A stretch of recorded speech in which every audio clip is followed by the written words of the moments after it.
Hello student, कैसे हैं आप। आशा करते हैं कि आप अच्छे होंगे। चंद्रभान सिंह इंटर कॉलेज इटबहारा गौर बस्ती द्वारा संचालित ऑनलाइन क्लास में मैं जितेंद्र कुमार जायसवाल आज मैं आप लोगों के लिए कक्षा 12 का जो पहला यूनिट है स्थिर वैद्युतिकी इलेक्ट्रोकेमिस्ट्री का पहला चैप्टर वैद्युतावेश क्षेत्र एवं द्विध्रुव electric charge field and dipole को लेके आया हूं। सबसे पहले हम ये जानेंगे कि वैद्युत आवेश क्या होता है। तो जब कांच की एक छड़ को, ये छड़ किसकी है बेटा, कांच की ग्लास, ये छड़ को जब रेशम के साथ, किसके साथ, रेशम के कपड़े के साथ जब रगड़ा गया तो रगड़ने के बाद जब इस कांच की प्लेट या छड़ के संपर्क में जब कागज के छोटे छोटे टुकड़े या घास फूस के तिनके जब इसके पास लाया गया तो ये कांच की छड़ की ओर आकर्षित हो गए। क्या हो गए, कांच की छड़ की ओर क्या हो गए, आकर्षित हो गए। और इस जो ये आकर्षण बल होता है वो विद्युत आवेश के कारण होता है। यानी जो ये आकर्षण बल, कौन सा आकर्षण बल, कि जब कांच को रेशम के साथ रगड़ा गया फिर कांच के छड़ के संपर्क में जब कागज के टुकड़े लाए गए तो कांच की छड़ की ओर कागज के टुकड़े आकर्षित होने लगे। इसका मतलब कि इन दोनों के मध्य एक आकर्षण बल उत्पन्न हो गया। वो आकर्षण बल किसके कारण उत्पन्न हुआ, आवेश के कारण। किसके कारण उत्पन्न हुआ, आवेश के कारण। इसका अर्थ है कि आवेश एक गुण है। आवेश एक ऐसा गुण है जो किसी भी पदार्थ में वैद्युत या चुंबकत्व का गुण उत्पन्न कर देता है। ठीक है, इसलिए हम आवेश की जो परिभाषा होती है, वैद्युत आवेश की परिभाषा हम कुछ इस प्रकार से करते हैं। किसी पदार्थ का वह गुण जिसके कारण उसमें मतलब है पदार्थ में विद्युत तथा चुंबकीय प्रभाव उत्पन्न होता है, वैद्युत आवेश कहलाता है। वैद्युत आवेश एक अदिश राशि है। इसे Q से प्रदर्शित करते हैं, स्मॉल q से प्रदर्शित करते हैं। और एसआई पद्धति में जो आवेश का मात्रक होता है वो गुलाम होता है। क्या होता है, गुलाम। उसी प्रकार जब एवोनाइट की छड़ को, किसको, एवोनाइट की छड़ को फर के साथ, किसके, फर के साथ, जब एवोनाइट की छड़ को जब फर के साथ रगड़ा जाता है तो एवोनाइट की छड़ के संपर्क में भी कागज के टुकड़े आने पर कागज के टुकड़े एवोनाइट की छड़ की ओर आकर्षित होने लगता है। ठीक है, तो हम कह सकते हैं कि ये गुण किसके कारण उत्पन्न हुआ है, आवेश के कारण हुआ है। किसके कारण, वैद्युत आवेश के कारण। अब अगर हम बात करते हैं आवेश, तो आवेश जो होता है ये होता है दो प्रकार का। कितने प्रकार का, आवेश दो प्रकार का। एक होता है धनावेश,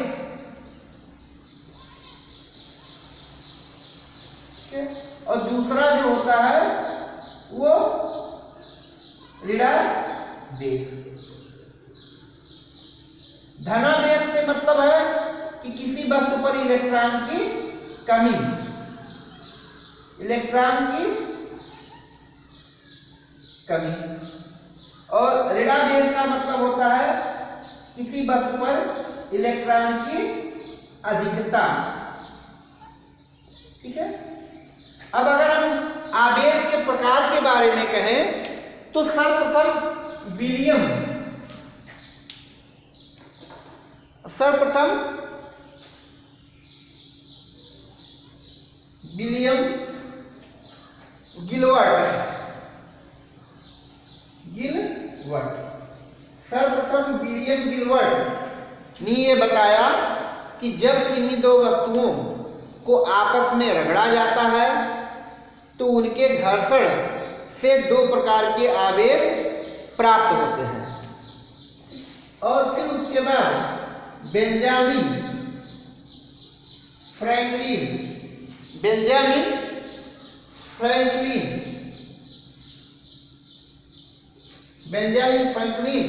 ने इसको धनावेश और ऋणावेश नाम दिया। ठीक है, तो अगर हम बात करते हैं धनावेश और ऋणावेश, तो इसको और अच्छे से जानने के लिए हमको क्या वैद्युत आवेश का जो इलेक्ट्रॉनिक सिद्धांत है उसको जानना होगा। तो सबसे पहले आप क्या करेंगे, इसको नोट करेंगे।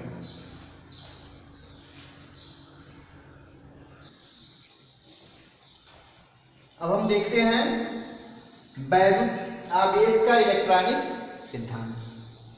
तो आप जानते हैं कि कोई भी पदार्थ परमाणुओं से मिलकर बना होता है, और परमाणु में क्या होता है, नाभिक होता है, और उसके नाभिक के बाहर कोष होते हैं। तो नाभिक में प्रोटॉन और न्यूट्रॉन होते हैं, ठीक है, और नाभिक के बाहर इलेक्ट्रॉन होते हैं। ठीक है, इसी परमाणु में प्रोटॉन और इलेक्ट्रॉन की जो संख्या होती है बराबर होती है। प्रोटॉन और इलेक्ट्रॉन की जो संख्या होती है वो कैसी होती है, बराबर होती है। इसलिए जो परमाणु होता है वो विद्युत उदासीन होता है। कैसा होता है, विद्युत उदासीन होता है।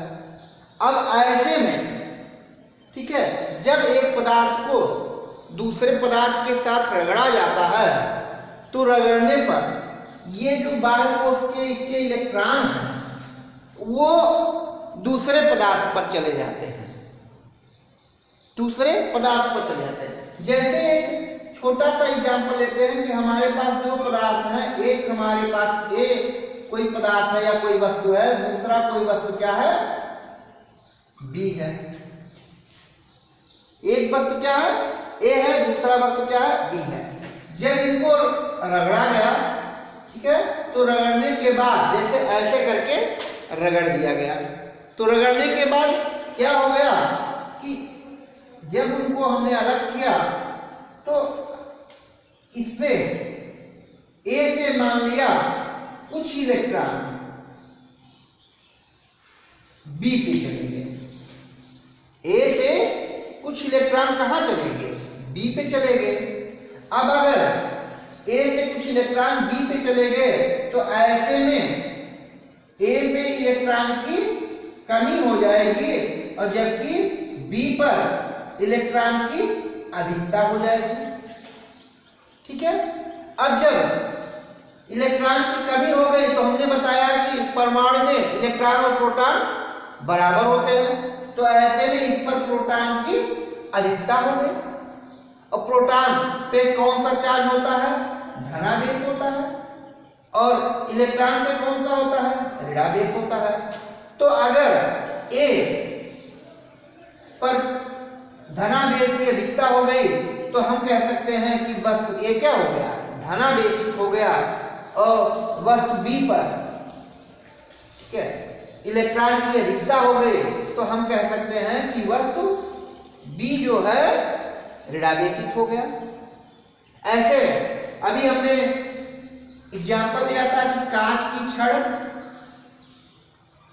को जब रेशम के कपड़े के साथ रगड़ा गया था, ये क्या है, कांच की छड़ है, और ये क्या है, रेशम के साथ जब रगड़ा गया तो रगड़ने के बाद क्या कांच की छड़ से कुछ इलेक्ट्रॉन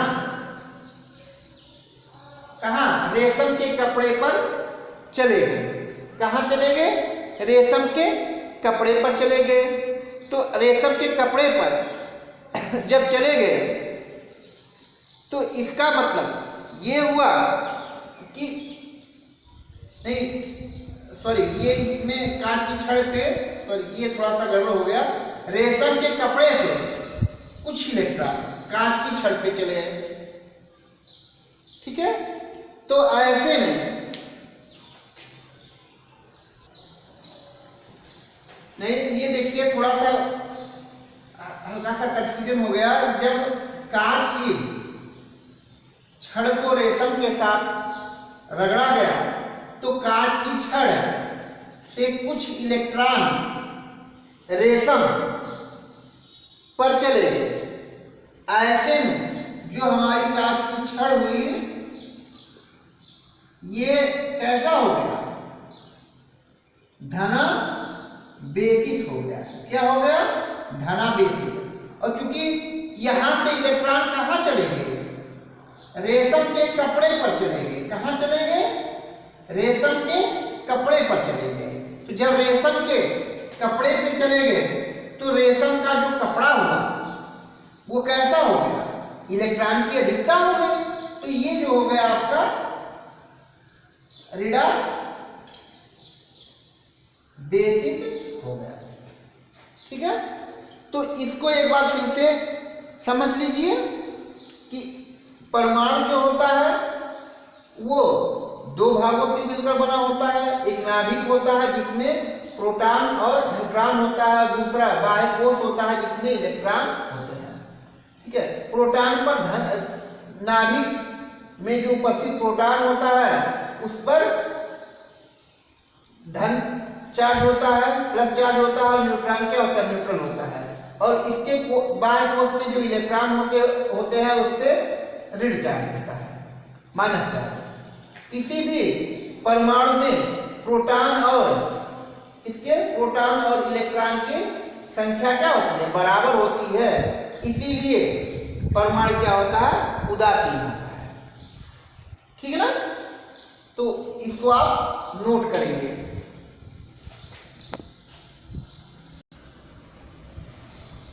आवेश के गुण।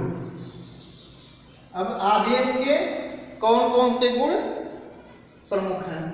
तो पहला है आकर्षण और प्रतिकर्षण गुण। अब ये आकर्षण और प्रतिकर्षण गुण कैसा होता है? समान आवेश वाले पदार्थ या समान आवेश वाले वस्तु एक दूसरे को प्रतिकर्षित करते हैं। क्या करेंगे? प्रतिकर्षित करेंगे। जबकि असमान आवेश वाले वस्तु एक दूसरे को आकर्षित करेंगे। जैसे हम कह सकते हैं कि कोई एक वस्तु हमारा A है और दूसरा वस्तु जो है हमारा वो B है। ठीक है, अगर A पर भी प्लस चार्ज है और B पर भी प्लस चार्ज है तो ये दोनों एक दूसरे को प्रतिकर्षित करेंगे। ठीक है, जबकि अगर A और B, अगर A पे प्लस चार्ज है और B पर माइनस चार्ज है तो ये एक दूसरे को आकर्षित करेंगे। क्या करेंगे? आकर्षित करेंगे। ठीक है, दूसरा जो है वो आवेश संरक्षण का नियम ही है। ठीक है, आवेश ना तो नष्ट किया जा सकता है ना ही उत्पन्न किया जा सकता है, बल्कि इसे एक वस्तु से दूसरे वस्तु में स्थानांतरित किया जाता है। ठीक है ना? हम देखते हैं कि घरों की मोबाइल को हम किसी मोबाइल चार्जर के साथ जोड़ देते हैं और ऐसे में कुछ समय पश्चात हम देखते हैं कि हमारी जो मोबाइल है वो पूरी तरह से चार्ज हो जाती है। इसका मतलब कि आवेश का जो स्थानांतरण हुआ वो चार्जर द्वारा आपकी मोबाइल में हुआ। ठीक है, तो इसको आप नोट कर लीजिए।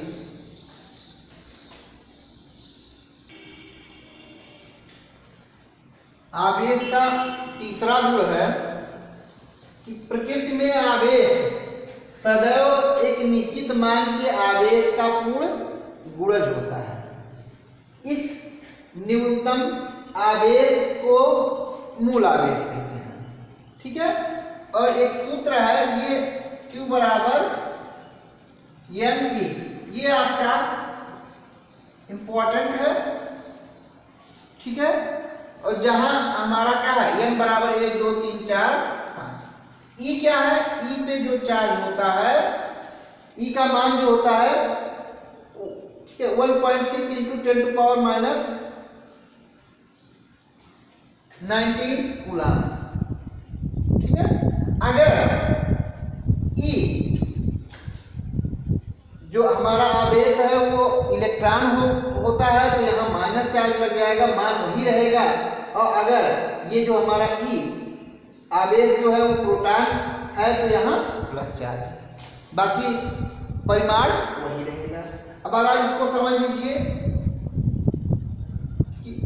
मान लिया ये कोई एक वस्तु है जिसपे आपके 3 इलेक्ट्रॉन हैं, ठीक है। तो इस वस्तु का जो आवेश होगा Q बराबर N की जगह पे 3 गुणे, क्योंकि इलेक्ट्रॉन है इसलिए ये होगा, ठीक है।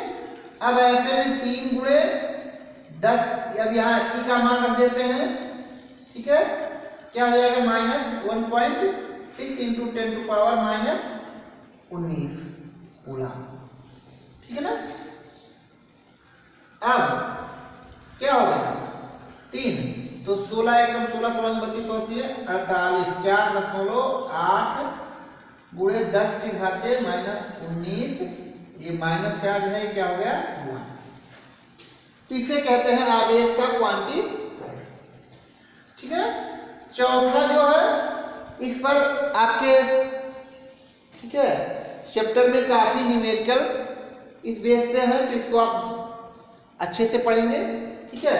अब चौथा है विद्युत आवेश की योज्यता। योज्यता का मतलब है कि किसी भी निकाय पर जितने भी आवेश हैं, ठीक है, उस आवेश को जोड़ा जा सकता है और जोड़ने के बाद उसका एक अपना एक नियमित आवेश आएगा, एक मुख्य आवेश आएगा। लेकिन यहाँ देख लीजिए, किसी निकाय पर कुल विद्युत आवेश उसके विभिन्न अवयवी कणों पर उपस्थित भिन्न भिन्न आवेशों के बीच गणितीय योग के बराबर होता है, ठीक है। समझ लीजिए, ये कोई वस्तु है, इस वस्तु पे Q1 Q2 Q3 Q4 Q5 मान लीजिए 5 चार्ज है।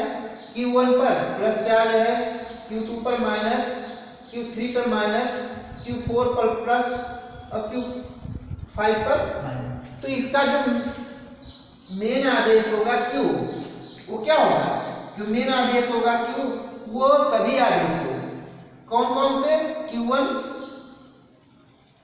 प्लस Q2, तो प्लस की जगह पे हम क्या हो गया माइनस, यहाँ आ गया हम माइनस पर लगाते हैं Q2 minus Q3 plus Q4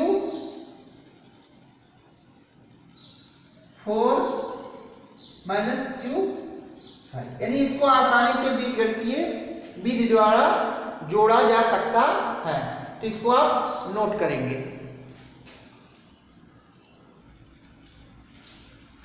अब हम पढ़ेंगे आवेशन। आवेशन से क्या अर्थ है बेटा, आवेशन का मतलब होता है चार्जिंग। आप जानते हैं कि इंग्लिश आसान हो गई है और हिंदी धीरे धीरे कठिन हो गई है। तो यहाँ आपका क्या आवेशन से क्या मतलब है, चार्जिंग। आप मोबाइल चार्ज करते हैं, ठीक है। अब तो बहुत सारे मतलब मार्केट में बहुत सारी ऐसी वस्तुएं आ गई हैं जिनको आसानी से चार्ज किया जा सकता है, ठीक है। तो चार्जिंग है क्या, तो एक वस्तु से दूसरे वस्तु पर आवेश को स्थानांतरित करने की प्रक्रिया आवेशन कहलाता है। ठीक है, यानी हम कह सकते हैं किसी एक वस्तु से अगर हम क्या करें, चार्ज को दूसरी वस्तु पे स्थानांतरित कर दें, ट्रांसफर कर दें। ठीक है, अब हम देखते हैं कि आवेशन की कितनी विधियां हैं। तो आवेशन की कुल 3 विधियां हैं। ठीक है, पहला है चालन विधि, दूसरा है प्रेरण विधि और तीसरा है घर्षण विधि। हम लोग जो मोबाइल चार्ज करते हैं वो प्रायः चालन विधि से होता है। इसको आप अच्छे से समझिए। चालन विधि, मान लिया एक कोई हमारा एक वस्तु A है और दूसरी कोई वस्तु B है। B क्या है, धनावेशित है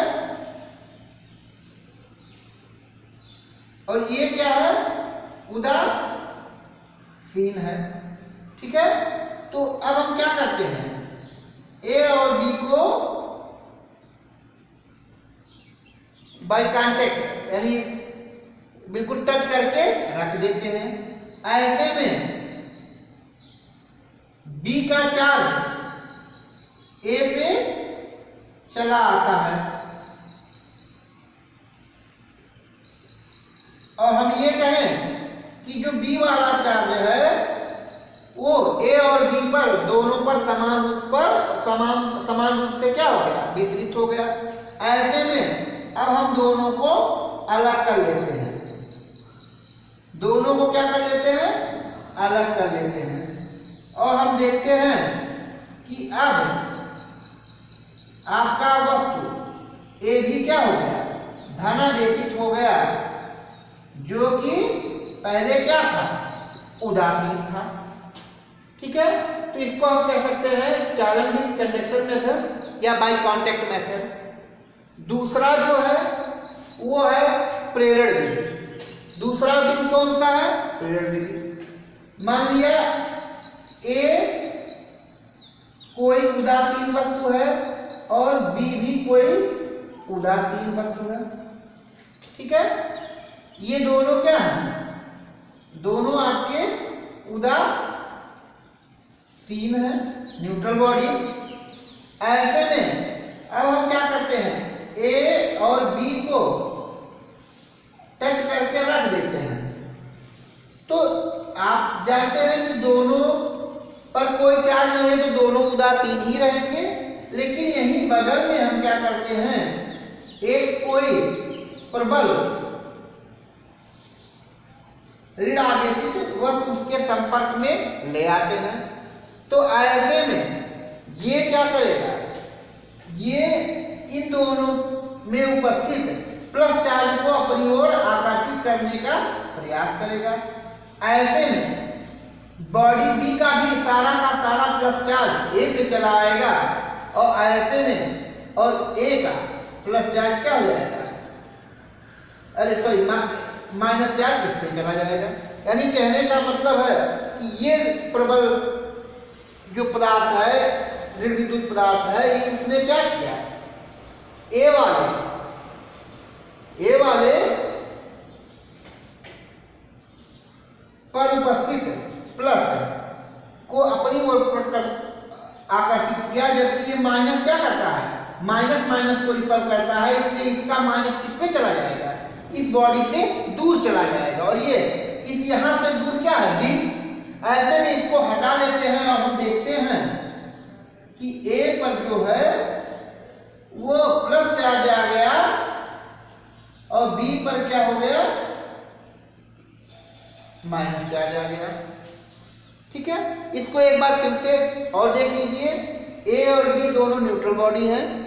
ठीक है, अब हमने क्या किया, A और B को संपर्क में रखा, साथ में यहां पर हम एक और तीसरी बॉडी लेके आते हैं जो क्या है, प्रबल विद्युत ऋणात्मकता का चार्ज है इस पर, यानी इस पे माइनस, ठीक है, प्रबल माइनस चार्ज है।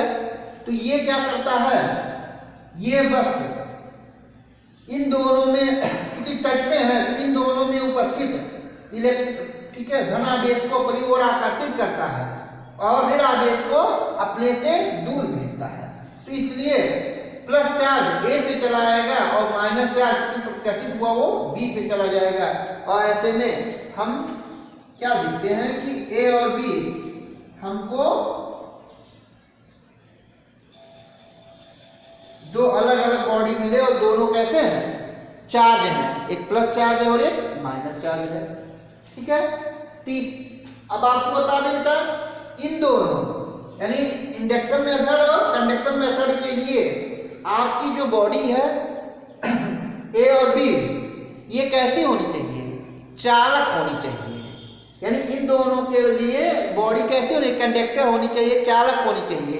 ये दोनों विधियों द्वारा किसी अचालक को आप चार्ज नहीं कर सकते। तीसरी विधि जो है वो फ्रिक्शन विधि है। इसके बारे में अभी पहले चर्चा की गई है कि किन्हीं दो वस्तुओं को, ठीक है, रगड़ने पर, ठीक है, मान लीजिए ए और बी वस्तु को रगड़ा गया तो ऐसे में ए वस्तु के कुछ बाहरी इलेक्ट्रॉन बी वस्तु पर चले गए। ठीक है, ऐसे में ए जो हो गया आपका धनावेशित हो गया और क्योंकि बी पर अधिकता होगी इसलिए ऋणावेशित हो गया। इस विधि से चालक और अचालक दोनों को चार्ज किया जा सकता है। ठीक है, तो जितना आज आपको पढ़ाया गया है उतना आप ध्यान से पढ़ेंगे। आपको आज जो पढ़ाया गया है वो विद्युत आवेश पढ़ाया गया है। ठीक है, विद्युत आवेश के प्रकार पढ़ाए गए हैं, विद्युत आवेश के गुण पढ़ाए गए हैं और जो आवेशन के तरीके पढ़ाए गए हैं।